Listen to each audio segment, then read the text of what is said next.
आपको सैटरडे को या उससे पहले ही दे दिया था sir. It is very different.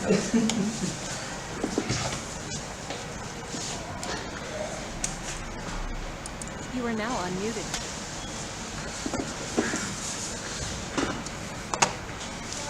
Hello everyone. So today we are going to have discussion on National Daily Analysis and UPSC topic analysis. Okay, and under this we are going to cover few important topics for the prelims and for the mains examination of UPSC. So let us quickly see the topics that we are going to understand today. Okay, number one is we are going to understand SLINEX. Okay, SLINEX.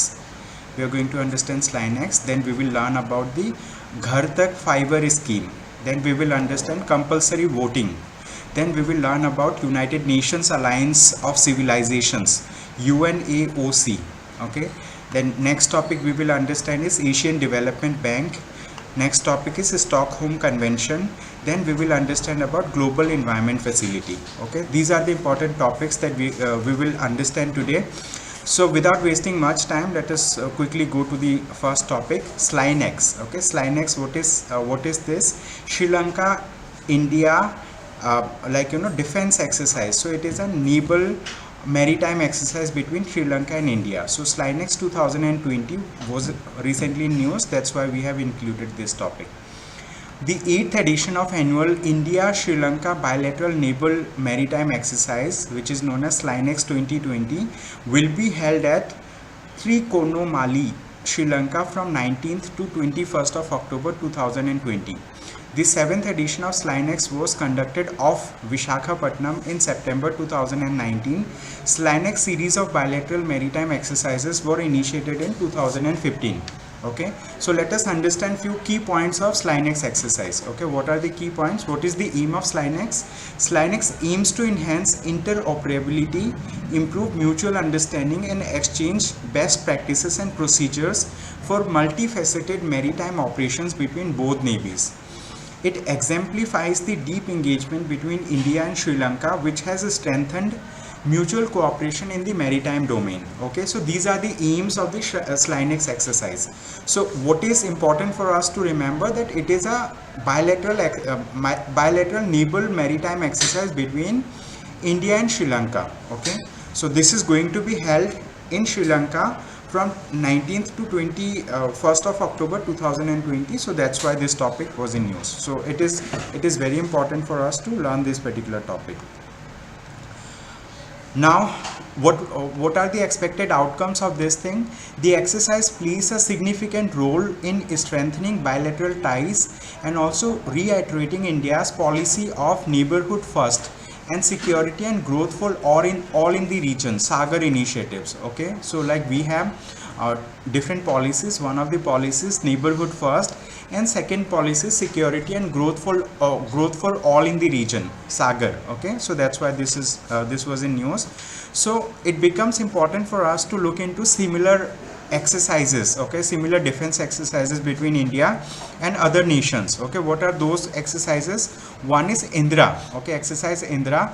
It is between India and Russia. Okay, it is a naval exercise between India and Russia. Next one is Malabar. Okay, exercise Malabar. It is between US, United States, India and Japan. It is again a naval exercise. Okay, then exercise Varun. Okay, Varuna. It is between France and India. It is again a naval exercise. Okay, then Simbex. Okay, Simbex is like, you know, naval exercise between India and Republic of Singapore. Okay, India and Republic of Singapore. So the name itself sometimes, you know, gives you a hint like you know, the exercise is between which countries. Okay, so it sems like this thing, Singapore, India. Okay, maritime naval exercise simply. Okay, then IPSA-MAR. Okay, next exercise is IPSA-MAR, India, Brazil and South Africa naval exercise. So here three countries are participating. Okay, India, Brazil and South Africa, IPSA-MAR. Next one is Konkan. It is between India and Britain naval exercise. Okay, this is naval exercise between India and Britain. Then we have OS Index. Okay, OS Index. It is like, you know, naval exercise between India and Australia, OS Index. Then we have Nasim Al Bahar. Okay, Nasim Al Bahar. It is the, you know, maritime like naval exercise between India and Oman. So all of these exercises are naval exercises. Okay, Indra, Malabar, Varun, Simbex, Ipsamar, Konkan, Osindex, and Nasim Al Bahar. Okay, these are the naval exercises, okay, that are related with the exercise that we have recently talked about, SLYNEX. Okay, like it is between Sri Lanka and India. Now let us move to the next topic. Next topic that we are going to understand is Ghar Tak Fiber Scheme. Okay, next topic is Ghar Tak Fiber Scheme. Why it was in news? Because recently the Prime Minister of India inaugurated Ghar Tak Fiber Scheme in Bihar. Okay, recently the Prime Minister of India inaugurated Ghar Tak Fiber Scheme in Bihar, so that's why it was in news. What are the key points related to this scheme? When we talk about Ghar Tak Fiber Scheme, it aims to connect all 45,945 villages of Bihar with high-speed optical fiber internet by 31st of March 2021. Under this scheme, Bihar has to provide at least 5 fiber to home. Okay, so under this scheme, Bihar has to provide at least 5 fiber to home connections per village and at least 1 fiber hotspot per village. Okay, this scheme will be implemented by the Ministry of Electronics and Information Technology. Okay, it is in short known as METI, Ghar Tak Fiber Scheme. This is important. Now let us talk about the benefits of this particular scheme. What are the benefits? This scheme will lead digital services including e-education, e-agriculture, telemedicine, tele-law and other social security schemes in Bihar, ensuring easy access to all state natives. Okay, it is also likely to boost the local employment generation with the implementation of BharatNet initiative, which will be done by the recruiting local workers. Okay, what are the challenges that we can face? Of all the Gram Panchayats of Bihar connected under the phase 1, 3,591 Gram Panchayats are non-operational, while the status of another 200 is unclear. Then the main problems are lack of power and related equipment failure, equipment theft and faulty fiber. While the optical fiber cable has been laid to connect nearly all the Gram Panchayats, lack of users in these areas has resulted in minimal or zero follow-ups on repair and maintenance work. Okay. So what are the way forward related to this scheme? The Ghar Tak Fiber Scheme marks a step towards the Prime Minister's announcement on 15th of August 2020 that all 6 lakh villages in India will be connected with optical fiber internet by next 1000 days. Okay. India's telecom sector has come a long way through the adoption of mobile technologies. However, for India to emerge as a dominant digital economy, the government needs to prioritize achievable targets and ensure the implementation of the initiatives. Okay, these are the things. If you want to learn more about this particular scheme, you can follow this link, okay, from Indian Express. Now let us move to the next topic, which is compulsory voting. Okay, this topic was recently in news, so it is more important for the mains examination. This is compulsory voting. Why it was in news? It's been widely debated in Indian media since last 2 years, and the private members compulsory voting bill 2019 was introduced in Lok Sabha in July 2019. Okay, what is it? It requires eligible citizens to register and vote in elections and may impose penalties on those who fail to do so. Okay, compulsory voting. It's been widely debated in Indian media since last 2 years. Okay, and the private members compulsory voting bill 2019 was introduced in Lok Sabha in 2019. What is it? It requires eligible citizens to register and vote in elections and may impose penalties on those who fail to do so. Okay, then what are the arguments in favor of this topic? Okay, higher voter turnout leads to greater political legitimacy. Okay, like if we impose compulsory voting, what may happen? Then higher voter turnout may happen, and it will lead to greater political legitimacy. Then civil education and political stimulation will result in a better informed citizenry. Okay, note disenfranchisement of marginalized people. Then reduction in outside influences like muscle power, money power, etc. Okay, and apart from this, let us see what are the arguments against compulsory voting. It's against right to freedom and voice of dissent guaranteed in a democracy. it may lead to state operations and give rise to separatism and regionalism. Okay, then if we talk about poor's, like basic needs priority, and basic needs should be the priority and not the voting, okay, for the poor. And it is not feasible to implement as a state machinery is inadequate for imposing punishments. It violates freedom of speech because the freedom to speak necessarily includes the freedom not to speak also. Okay, then if we talk about international experiences, okay, international experiences as in Australia reflects increased in voter voter turnout does not ensure quality of voting. It simply means, Australia has imposed compulsory voting. Australia has imposed compulsory voting, so like it has resulted in greater number of voter turnout during the polling, but the thing is the quality of voting has reduced, and it led to development of a term which is known as donkey voting. It simply means like people are not applying mind before they are actually going for to cast their vote. Okay, so people vote without even looking at whom they are voting. Okay, this is the thing. This is arguments against it.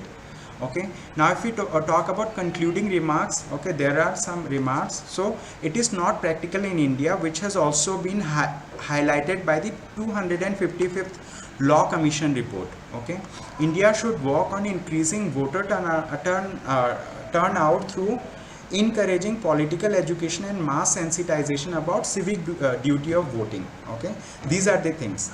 Now let us move further. This is the next topic that we are going to understand. This is fourth topic for the day. We are going to understand about United Nations Alliance of Civilization. Okay, United Nations Alliance of Civilizations. So UNAOC. What is this? Okay, let us understand about UNAOC, United Nations Alliance of Civilizations.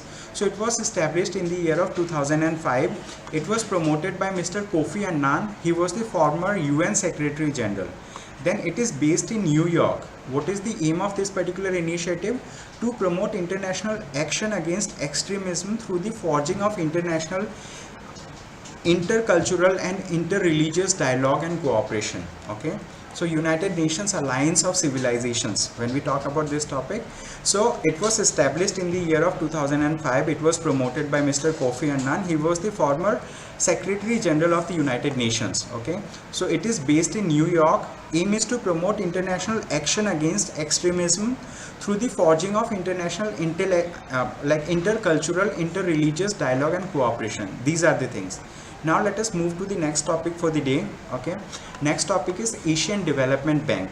Okay, so what is Asian Development Bank? Recently the ADB and India signed a 270 million loan to improve urban services in Madhya Pradesh small cities. Okay, so in this respect this topic was in news. So let us understand about Asian Development Bank. It is a regional development bank. It was established in 1966. Its headquarters is located in Manila, Philippines. Then it has got official United Nations observer status. Okay, ADB, like Asian Development Bank, has got observer status in the United Nations. Now let us understand more about this thing. How many member states are there? 68 member states are there, and 49 members are from Asia. Then it admits the members of the United Nations Economic and Social Commission for Asia and the Pacific and non-regional development countries. Okay, if we talk about voting, it is similar to World Bank. World Bank, like weighted voting system is followed in Asian Development Bank. Then votes are in proportion with members' capital subscriptions in this particular thing. Okay, Asian Development Bank. Similarly, we have another bank which is known as New Development Bank, and New Development Bank works under the aegis of the BRICS countries. Okay, Brazil, Russia, India, China and South Africa. So there the voting is one member one vote type. So they do not have a weighted voting system. In case of Asian Development Bank, in case of International Monetary Fund, they have a weighted voting system. Okay, this is the thing. Now let us talk about the Stockholm Convention. It is a Stockholm Convention. So let us understand about the Stockholm Convention. It is a global treaty to protect human health and environment from persistent organic pollutants, okay, POPs. It was opened for signature in 2001 in Stockholm, Sweden, and became effective in 2004. Then when we talk about persistent organic pollutants, POPs are listed in various annexes to the Stockholm Convention. Okay, so the thing is, POPs are listed in various annexes to the Stockholm Conventions. POPs are persistent organic pollutants. Okay, now let us understand more about it. When we talk about objectives, what are the objectives of this body? It will support the transition to safer alternatives. Okay, so the thing is, the Stockholm Convention, okay, the objectives of the Stockholm Convention is to support the transition to safer alternatives, to target additional persistent organic pollutants for action, then clean up old stockpiles and equipment containing the persistent organic pollutants, then work together for a POP free future. Okay, then if we talk about India, India has ratified the Stockholm Convention in the year of 2006. Okay, so this is all about the Stockholm Convention. Then now let us talk about the last topic for the day, which is Global Environment Facility. Okay, we will understand about Global Environment Facility. We will see why this topic was in news. Okay, it was established with the Rio Earth Summit of 1992. It was established with the Rio Earth Summit of 1992. It is headquartered in the Washington, United States of America. It is managed by the United Nations Development Program, the World Bank, and the United Nations Environment Program. It provides funds to the developing countries and transition economies for projects related to climate change, biodiversity, the ozone layer, etc. Okay, so when we talk about Global Environment Facility, it was established with Rio Earth Summit of 1992. It was headquartered in Washington, USA. It is managed by the UNDP, World Bank, and the United Nations Environment Program. It provides funds to the developing countries and transition economies for projects related to climate change, biodiversity, the ozone layer, etc. Okay, so let us understand more about the Global Environment Facility. It is a financial mechanism for 5 major international environmental conventions. Okay, what are those 5 major international environmental conventions? They are United Nations Framework Convention on Climate Change, UNFCCC. Then we have United Nations Convention on Biological Diversity, UNCBD. Then we have the Stockholm Convention on Persistent Organic Pollutants. Then we have United Nations Convention to Combat Desertification. Then we have the Minamata Convention on Mercury. Okay, so these are the 5 major international environmental conventions that is being financed under the Global Environment Facility. Okay, so that's all for the day. Thank you so much everyone for being online. Okay, I wish you have a good day ahead.